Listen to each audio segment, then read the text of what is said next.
অনেক দিন থেকেই আমার একটা পাহাড় কেনার শখ, কিন্তু পাহাড় কি বিক্রি করে তা জানি না। যদি তার দেখা পেতাম, দামের জন্য আটকাতো না। আমার নিজস্ব একটা নদী আছে, সেটা দিয়ে দিতাম পাহাড়টার বদলে। কে না জানে পাহাড়ের চেয়ে নদীর দামই বেশি। পাহাড় স্থানও নদী বহমান, তবু আমি নদীর বদলে পাহাড়টাই কিনতাম, কারণ আমি ঠকতে চাই।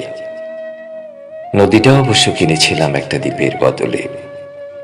ছেলেবেলায় আমার বেশ ছোট্টখাট্ট ছিমছাম একটা দ্বীপ ছিল, সেখানে অসংখ্য প্রজাপতি। শৈশবে দ্বীপটি ছিল আমার বড় প্রিয়। আমার যৌবনে দ্বীপটি আমার কাছে মাপে ছোট লাগলো। প্রবহমান ছিপছিপে তন্নি নদীটি বেশ পছন্দ হলো আমার। বন্ধুরা বলল, ওইটুকু একটা দ্বীপের বিনিময়ে এত বড় একটা নদী পেয়েছিস, খুব জিতেছিস তো। তখন জয়ের আনন্দে আমি বিহ্বল হতাম। তখন সত্যি আমি ভালোবাসতাম নদীটিকে।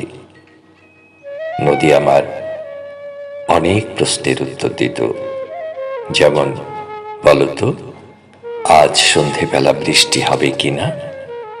সে বলতো, আজ এখানে দক্ষিণ গরম হাওয়া। শুধু ছোট্ট একটা দ্বীপে বৃষ্টি, সে কি প্রবল বৃষ্টি, যেন একটা উৎসব।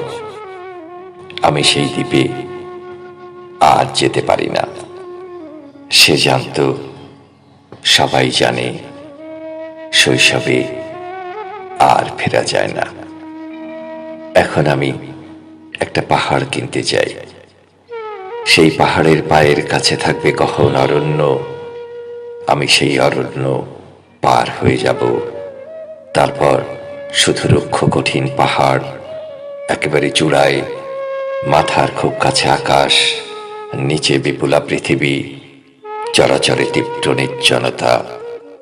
আমার কণ্ঠস্বর সেখানে কেউ শুনতে পাবে না। আমি ঈশ্বর মানি না, তিনি আমার মাথার কাছে ঝুঁকে দাঁড়াবেন না। আমি শুধু 10 দিককে উদ্দেশ্য করে বলবো, প্রত্যেক মানুষই অহংকারী।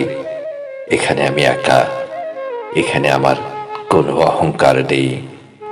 এখানে জয়ী হবার বদলে ক্ষমা চাইতে ভালো লাগে। হে 10 দিক, আমি কোনো দোষ করিনি, আমাকে ক্ষমা করো, ক্ষমা করো, ক্ষমা করো।